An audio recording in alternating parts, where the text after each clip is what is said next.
The room selects for a deep voice chanting a sustained low tone. That is not a detail about acoustics. That is a description of a ritual.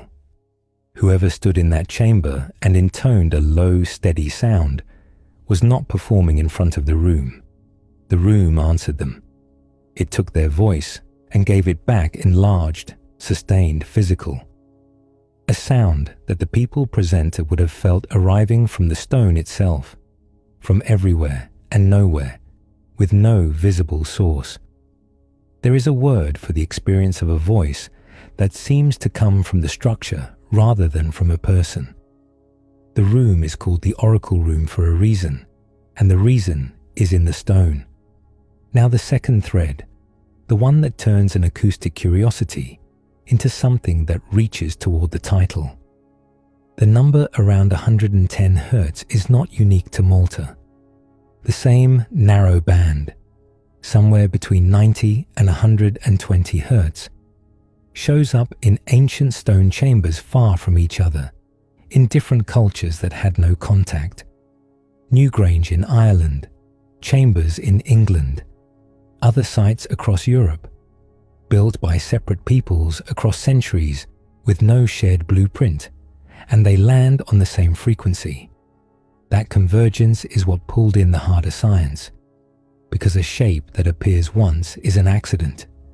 A shape that appears everywhere, independently, starts to look like a target someone was aiming at. Princeton looked at this. In 1995, a team that included the physicist Robert Jahn published a technical study on the acoustic resonances of a set of ancient structures. Their interest was the physics, why these particular rooms ring at these particular pitches, and their finding was cautious. The dimensions of the chamber and the quality of the stone determine the exact pitch, which sounds at first like a deflation. It is just geometry. It is just hard rock cut to a certain size. There is no need for the builders to have understood anything. Put it that way, and the mystery seems to drain out of it.